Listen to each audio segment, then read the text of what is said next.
Hello and welcome back to the Pet Business Wellbeing podcast with me, Nathan Dunleavy. This is the podcast where we talk about the realities of running a pet business, the highs, the challenges, and most importantly, how to look after your well-being whilst you do it. Because running a business should support your life, not consume it. Hi everyone, welcome back to the podcast. I'm so excited to bring you another episode today. Even more excited that we have got the amazing Dr. Holly Tett. Holly, welcome to the podcast. How are you doing?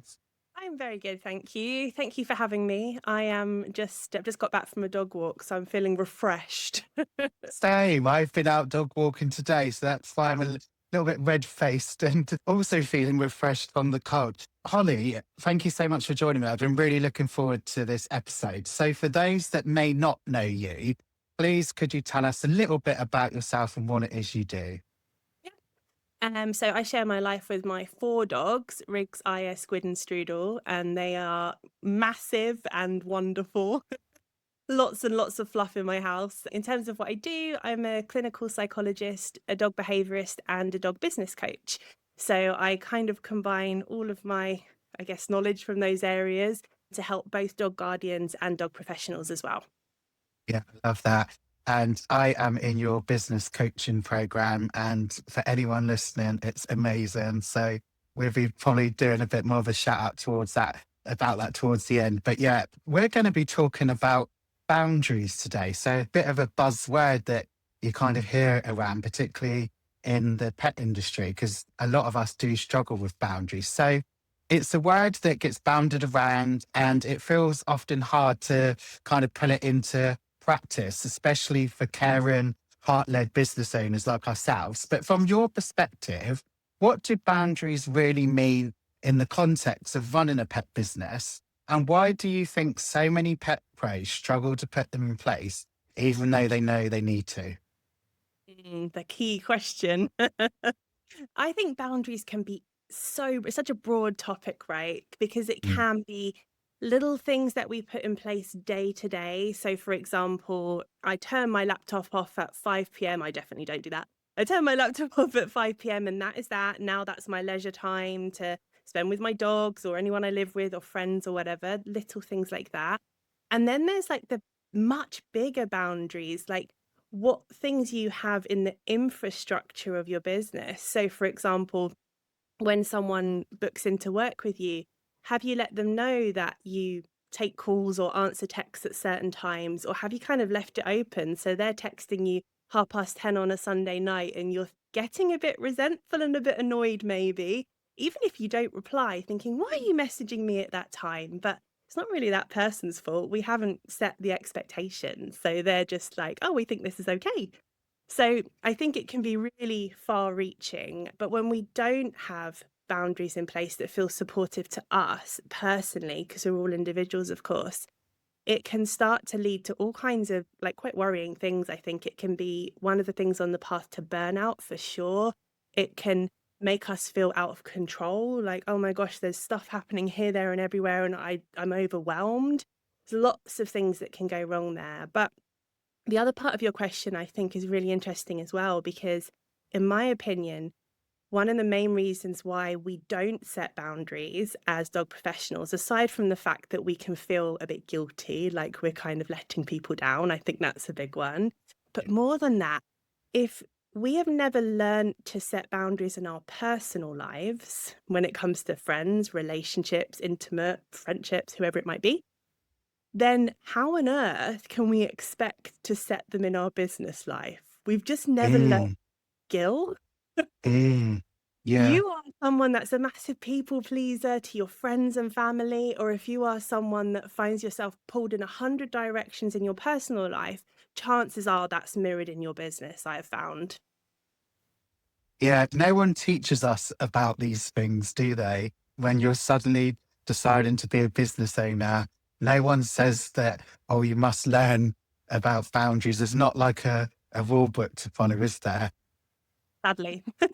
No, sadly not. I wish there was, because we get rule books for, I don't know, the periodic table in chemistry, and we get rule books for all kinds of other things. But yeah, this stuff, we don't get taught how to do it in a lot of cases. And it is the thing that can really lead us feeling really low or really anxious. So there can be big ripple effects, I think, if we don't do it properly. And like you said about if you don't practice it in your personal life, that can then sort of feed into your business and then it just becomes a bit of a chaotic mess. I was in corporate banking prior to being in the pet world. So I was quite in a structured type of role and it was, you know, you're in work 9 to 5 and set times you were able to switch off. But then when you're then running a business, all that kind of goes out the window because suddenly you're this business owner. You may have got into wanting to train dogs or walk dogs, but you didn't necessarily get into it for knowing how to run a business because no one really knows what they're doing or teaches you how to do that. No, definitely not. It's one of those things, isn't it? Because it's not that, maybe you could tell me, it's not that your job in banking wasn't stressful at times. I'm sure. I'm sure there were parts of it that were really stressful, but I would imagine you had a role, like you probably had a job description or a person Mm. specification that said, here are your 40 things that you do in a quarter. Because when you're a business owner, all of a sudden, we talk about this all the time, you've got 16 hats that you're wearing. You've got, oh gosh, I need to reply to that inquiry, but is that more of a priority than talking to my current customers? And should I not be marketing myself? And haven't done my tax return? And it's just so much. So I think when we are a little bit unboundaried in terms of time, that can be a massive factor because if we spend too long on one thing, often the thing that's a little bit more fun and exciting, everything else kind of gets bumped down the list and that can become a stressor later. So it's a real juggling act, I think, trying to keep everything in one place. Yeah, we're certainly spinning a lot of plates as business owners. And then if you're someone like me that's got like 4 or 5 different businesses, you know, but I feel it's very entrepreneurial and I like working. So boundaries then, can we break it down a little bit? We mentioned about switching off like at sort of 8 o'clock or whatever, but what other boundaries are there? Like what boundaries should we be looking to really put in place, say, with our customers or our colleagues? Yeah, so I think one of the most important ones, it is a boring one, I'm afraid, but this comes down to getting the kind of legal stuff in place when you either when you first start a business or 10 years in, if you still haven't done it, do it.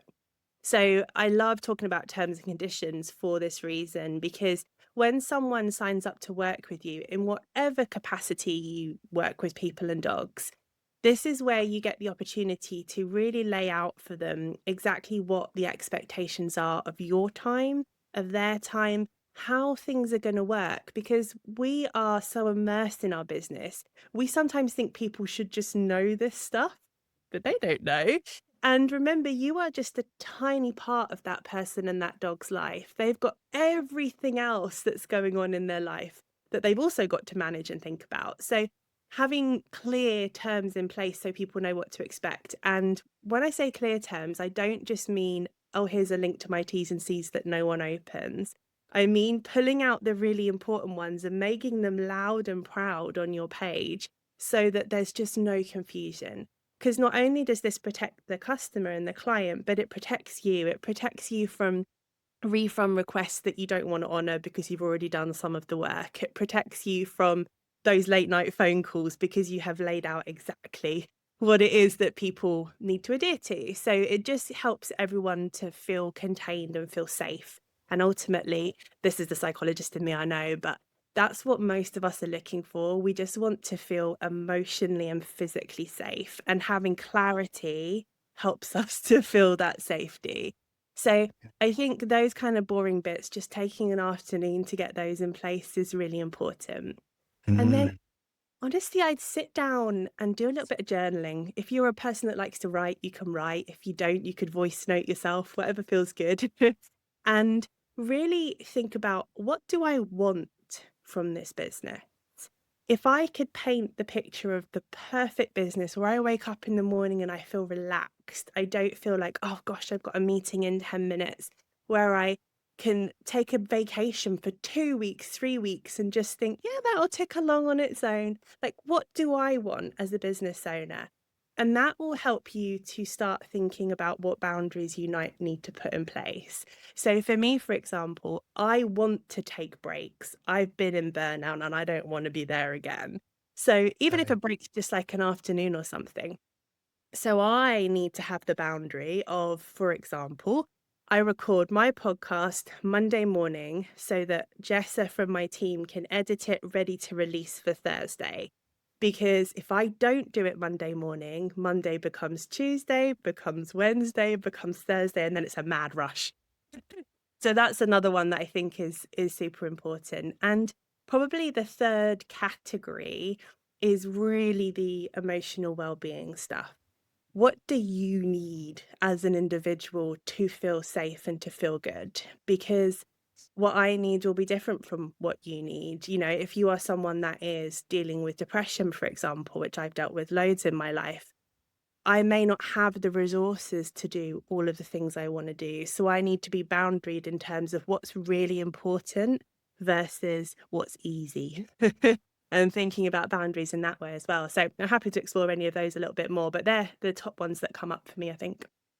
And that's brilliant. It's just everyone has I guess, a different idea of what boundaries mean to them, and they will be different to each individual, won't they? So a boundary can just be as simple as having like a separate business work thing, can't it? Like, so you can shut off from work, because I used to be really guilty of it. I used to have one phone when I first started up my business 8 years ago.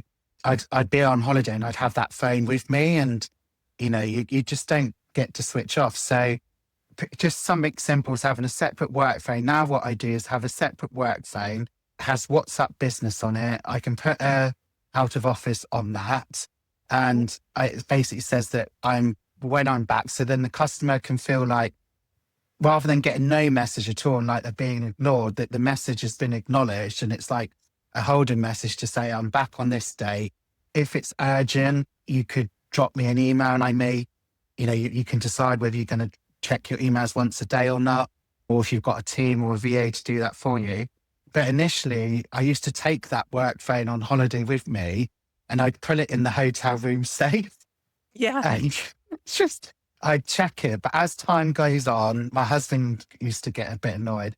But as time goes on, I've now kind of, well, I've managed customers' expectations. I can now switch that phone off and I leave it at home. And to me, that was a really big thing. Mm, that is a big thing. It is. I used to be exactly the same. I'd have to be told off and have it taken off out of my hands. Like, no, stop doing that. Yeah, But it comes from a good place. It comes from not wanting to let clients down. It comes from exactly. wanting to provide a really good service. And boundaries are not about providing a lesser service. It's Mm. about how you provide that excellent service whilst also looking after the needs of your business and you as a person. That's the difference. So yeah, that's really important, I think, to just note that. And I think customers or your clients or your mentees, they come to respect you more as well for putting those boundaries in place. I often liken boundaries to, when you go bowling and you Mm. have the bumpers up along the bowling alley. I liken boundaries to the bumpers because they're not there as barriers as such. I mean, they are on the bowling alley, aren't they? But I just think they're not to act as a barrier. They're there to protect you and me. And I Mhm. kind of like that analogy a little bit. Yeah, definitely. I also need the thing that points the direction of the ball. I know the thing, yeah, and it sits on it and it rolls down there. Yes, Yeah, I over. children, but I need that in my life. And it reminds me, I haven't been bowling for ages. So, yeah, it's important that boundaries are not walls, they're not obstacles, they're there just to protect you and me. But what happens, Holly, when someone has an issue with you putting a boundary in place? It says more about them, doesn't it? It can do, for sure. So it can be that you have triggered off something in them that has made them feel embarrassed or ashamed. Like shame is the biggest emotion that I think comes up in these places. And I have been on the receiving end of that. So I am someone who I'm very sensitive to criticism. I know that about Um, myself. I've worked super hard to try and be aware of it. It doesn't mean it's gone away, but at least I can manage it a bit better. But my experience of being on the receiving end in the past of people setting a totally reasonable boundary was I would feel bad. Oh God, like I've done something wrong. So yes, it might say more about the other person, but then it's also an invitation for us to say, could I have worded that better? Is Mm, there a different way for me to explain that so that that person doesn't feel that way? And, the people who would never remotely blame themselves, doesn't matter, they're fine. But we've always got to think about who's the person this could impact negatively the most and how can I word this? So, for example, rather than saying, I only answer my WhatsApp messages 9 to 5, so don't contact me outside of those hours. That's a bit harsh, right? So I would say something along the lines, and this is what I do say to my clients: you can message me whenever you like, 3 a.m., 7 a.m., whatever works for you. Just to let you know, though, I check my phone a couple of times a day between 9 a.m. and 7 p.m. So I'll get back mm, 24 hours, usually a bit quicker, but that just to reassure you I'm not ignoring you and you're not done anything wrong, but that's how we work. I've never had a problem with that. Whereas I think if I use the first version, some people would be like, oh, okay. yeah. So And yeah. get their backs up a little bit. I was chatting to Fiona Pedley, the Canine VA, and she was saying like her hours are sort of 9 till 5, Monday to Friday. She doesn't work weekends and evenings, but she knows a lot of pet professionals, they do work evenings and weekends. And then that's when they're sat at home in an evening and their creative sort of juices start flowing. But she basically manages their expectations to say, yeah, like you've just said, you're welcome to drop me a message 10 o'clock at night, but I will not be replying to my working hours the next day. It's important just to manage people's expectations, really. Yeah, and that's where your business phone is perfect because you're not seeing it. Because there's a difference between not knowing the message is there and knowing it's there and feeling a degree of stress because I'm Mm, setting my boundary, I'm not replying, but I still know it's there. And especially for us kind of entrepreneurial types, that can cause stress. So having it separated, like I used to have my work emails on my phone, I don't anymore. I don't even have the okay. link. So if I'm out on a walk with my dogs, I'm present with my dogs. That's what I Gotcha. want to be. I don't want to be replying to messages or checking emails. And maybe I've got my head in my phone and my dog's having a problem with another dog. I don't want that situation. And not just the dogs, obviously humans as well, but the dogs always come to mind first. But yeah, having the things that help you to maintain the boundaries is helpful too.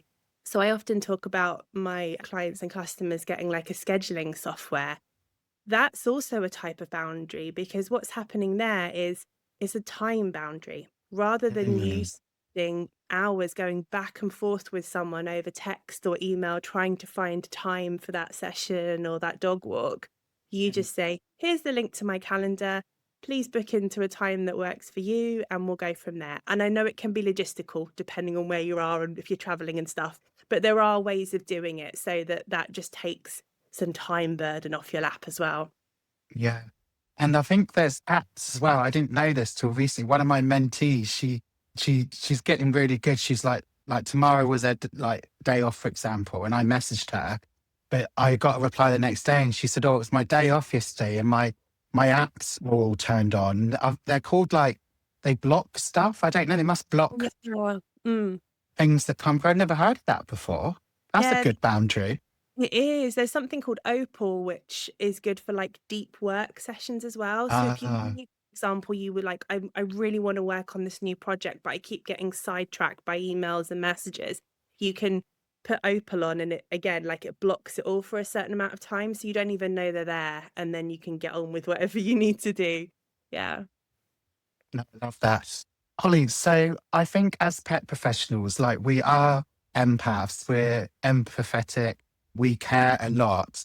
Do you think that's why we then struggle with putting certain boundaries in place? Because I don't know, a lot of pet pros I work with, we just seem to always be on. But is it because obviously we're worried about the dog, so we're caring for the dog, we're caring for the client, but I just seem to see that we struggle with all these different things, and it's because we care and we're empathetic. Do you think that's kind of fair enough?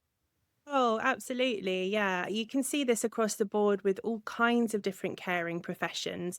think of kind of nurses and doctors that go home 3 hours after their shift ends because they just wanna make sure that patient's okay or those notes are up to date. Like, you see it across the board, and it is important not to lose that caring piece. That's where the balance comes in, because we don't want to be unkind to people. We don't want to shut people down. We've got to think about how we can set the boundaries in a way that protects us, but also protects the people and the dogs that we're working with. And I think Mm. this is where things like collaboration can be really, really beneficial. I don't have space to see you right now, but I am concerned about the situation that you're in. So let me refer you to this person, and this person, Mm.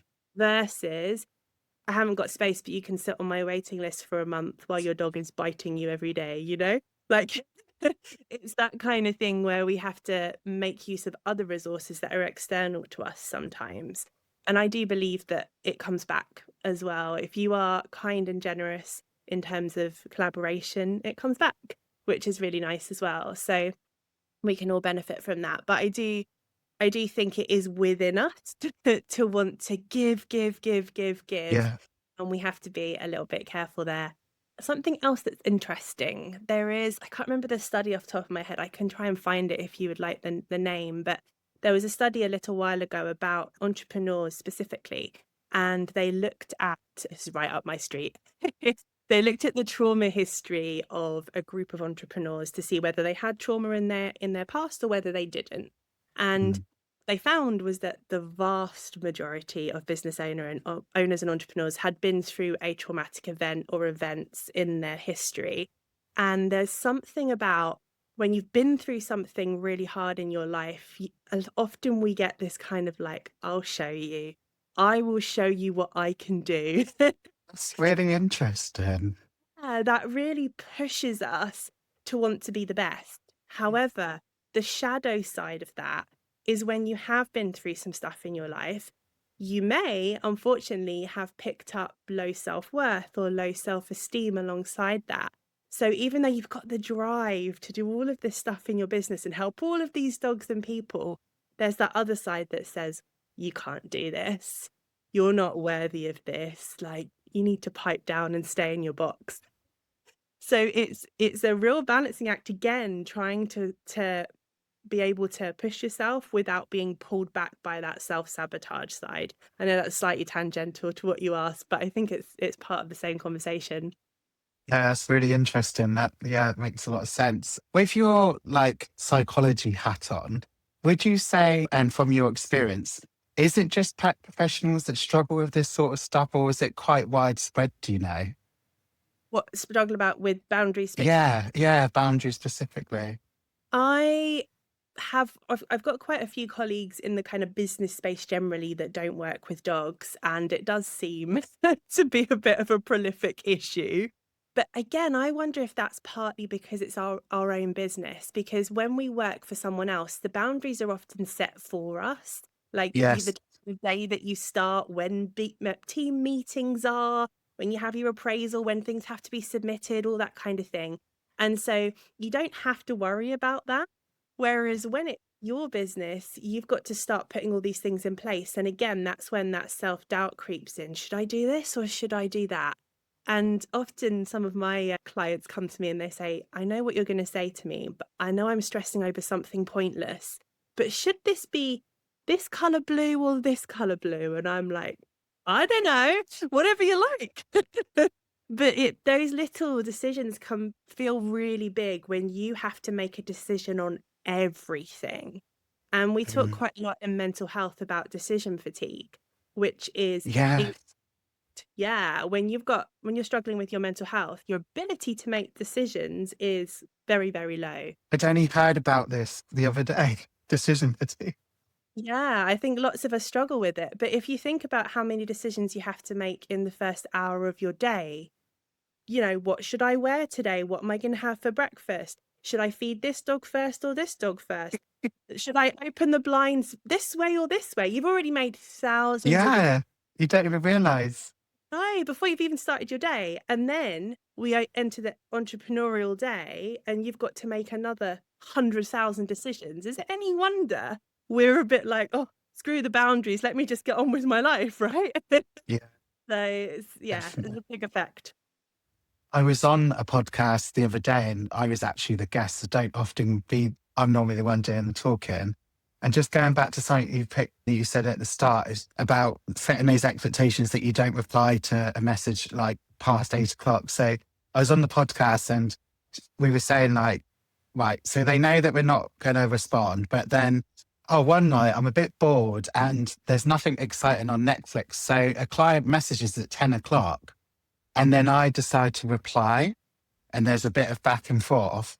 The problem with that is that the client then texts us again a week later at 10 o'clock.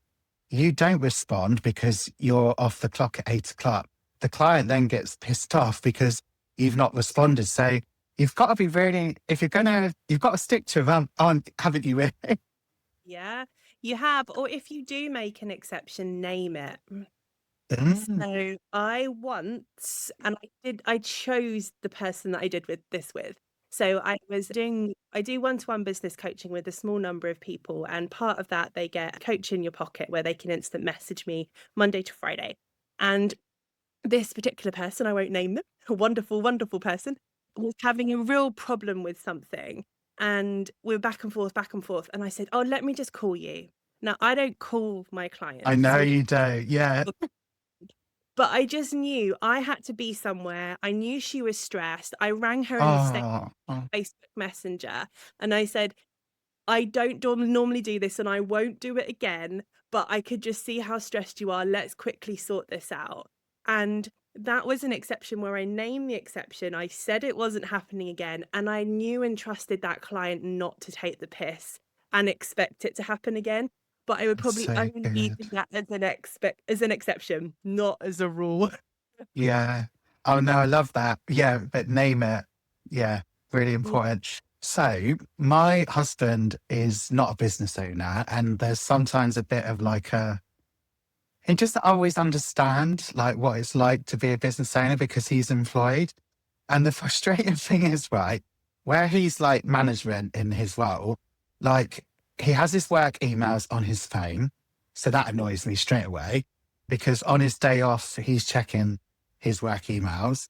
And then some days it'll be his day off and he'll bring his work laptop home. And it infuriates me because I'm like, you're not, if it was your own business, I wouldn't have a problem with it so much. And like, I'd understand. But, and I get from his point of view, he's being conscientious, he's got clients he's looking after. But yeah, there's this struggle there. Like, he doesn't get what it's like running a business, but then I get frustrated because he's not putting his boundaries in place, but he should have them because he's employed, maybe. I don't know. Mm.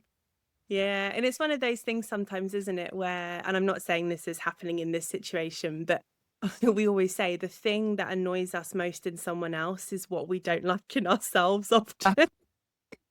So even if you're That's now so good.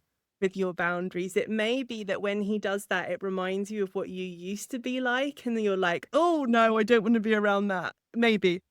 But Yeah. times. That's funny. I think I said at the start, I've got a few businesses, but I enjoy working, but I think that comes back from that whole trauma piece, like what you said about you just want to be, you just want to prove people don't you wrong and you just want to be the best version or whatever. But I like to keep busy and I like to keep working, but bless him, like I'm on my laptop and then over Christmas, he was like, right, can you shut the laptop now? And I Yeah. listened and I did. Oh Yeah. no, I mean, it's ridiculous. I was putting blogs on my website and I was enjoying doing it. But he was like, can you just shut the laptop? Mhm. I did as I Yeah, and sometimes, I think it's important to give the important people in our lives permission to call us out because what happens is we do fall back into old habits. We all do this. We've worked in a certain way for such a long time that, even when we do say, I'm going to do this differently, we're back in the old habit often. So, totally giving permission to people to say, are you doing that thing again? And you go, Yeah. yeah. And then, like you say, listen to them. Yeah. Because otherwise that would be very frustrating for the other person, so yeah. I'm a bit of a rebel as well. And I don't like being told what to do. So Yeah. Yes, this is the other thing. My best friend I, and I always joke about this because 'cause we're both like that. We both hate being told what to do. Or like, for example, if I offer to help her tidy her house because she's chronically untidy like I am, I'm like, I could help you. I could be your body double. We could clean the kitchen together. And I know she wants my help, but she's so proud that she's like, no, no, I don't want to do it anyway. And I'm like, you are 5 years old. So yeah. Brilliant. I'm just wondering, like, because business owner, and I mean, I did have another business. I had an independent travel agency at one point, but I'm wondering, since I became a business owner, whether it's just because I'm a pet professional, like, I didn't experience imposter syndrome until I became a dog trainer. I didn't experience compassion fatigue and trouble with boundaries until I become a business owner. But I'm wondering, it might have been because in my corporate career, everything was so structured and regimented, and then you're going into this unknown. I think that might be where the conflict is a bit, or because I've had it so good, like not good, but I've had it. My day's been planned, and I have to be here at that time. And then when you're in a business, you're like, oh, I'll just make it up as I go. Oh, absolutely. It's a big shock to the system, I think, especially if you've always worked in jobs for other people or organizations. It's like, whoa, I've got to do all of this myself now. So I think it's normal. And the other thing, yeah, it's fear of the unknown for sure. But the other thing is the unknown never stops when you're a business owner, does it? So you just figure out that bit of tech and you're like, oh, I did that. And then they change their system and you've got to figure it out again. Or you want to bring on that next bit of tech. Or you think, oh, I've got a really great idea and put it out into the world. No idea if people are going to want it or not. And that's it's lots of little kind of jolts to your nervous system where you get the real kind of hit of dopamine when something goes well, then you get the kind of regret when it doesn't. And the entrepreneurs that last are those that are able to ride that wave and Mhm. make it mean something about them as a person. And I think it's important for that to go in both directions, because everyone will say to you when something goes wrong, it's nothing to do with who you are, it's just the situation. And that is true.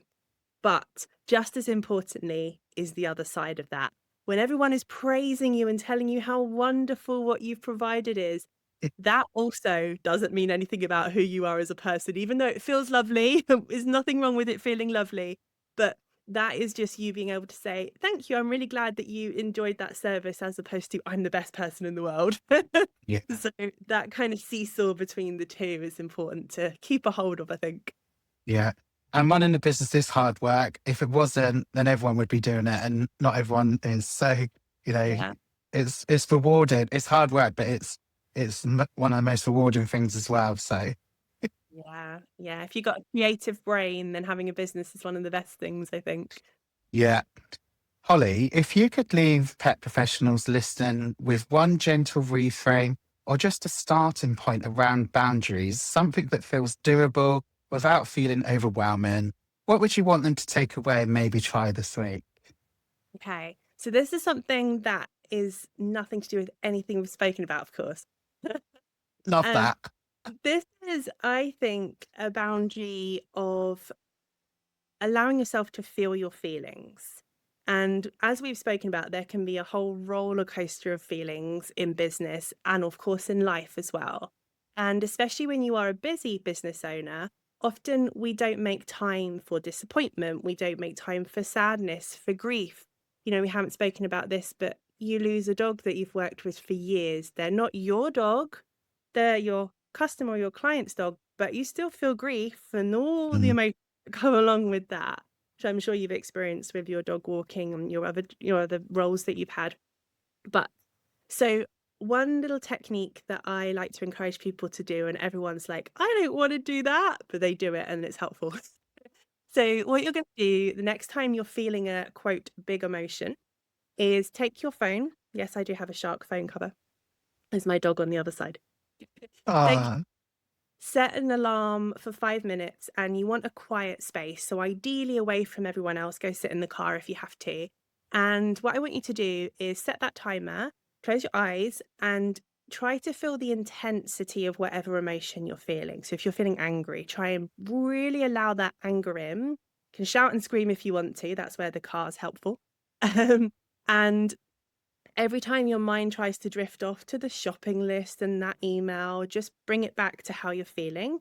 But crucially, once that alarm goes off, you're going to get up, and whatever mobility you have, you're going to use it. So star jumps, running on the spot, clapping your hands, stamping your feet, running with the dog, whatever it is. Because what that does, because you've allowed space for those feelings, you've taken the power out of them. When you try and squish them down, they just keep coming up and they get stronger and stronger often. So you take the power out of the feelings, and then the movement, as lots of you will know, is going to help your nervous system to regulate afterwards. So then you can go on and get on with the rest of your day. So that is a boundary that I set for myself. If I'm feeling something intensely, rather than shutting it down, I allow myself to feel it and then I move on. So I would challenge people to give that a go if they're willing. Oh, I love that. Thank you so much.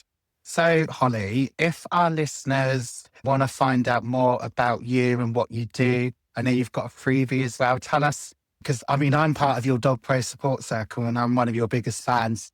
I found you initially via your podcast, and then a mutual friend, Andrew Howe, said to me, you need to reach out to Holly. And I'm so glad I did, because I literally love working with you and stuff. So yeah, tell us a little bit more about how we can find out more about you and stuff.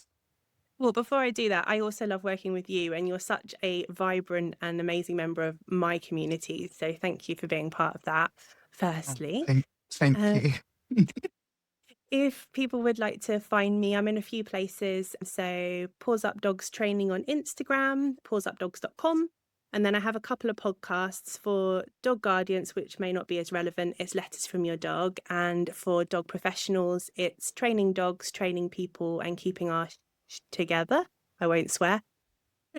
In terms of, I have got a little freebie. So this is a workshop for managing overwhelm. So if you are a pet professional that gets very overwhelmed, like we all do sometimes, I think, if you use the code CALM, so CALM, you can get 100% off that workshop. So I'll just give you the link so you can send it off if you want. Or do you want me to read it out? What's better? You can read it out if you want, but I'll pop it in the show notes. Okay, so it's just pawsupdogs.com/managing overwhelm for dog pros / if that makes sense. Yeah. That code was CALM, wasn't it? CALM. Yeah. I'll put pop me the link over in a bit and I'll put that in the show notes anyway. Brilliant. Dr. Holly Tett, thank you so much for joining me on the Pet Business Wellbeing podcast. I've absolutely loved chatting with you today. You too. Thank you so much for having me. You're most welcome. Thanks so much for tuning in to the Pet Business Wellbeing podcast. If you enjoyed today's chat, I'd love it if you could share it with a friend, subscribe so you don't miss future episodes, and please consider leaving me a review. It really helps me reach more pet professionals that need this kind of support. Until next time, take care of yourselves, look after your well-being, and remember, it's not about being perfect, it's about building a business you actually enjoy being in. Bye for now.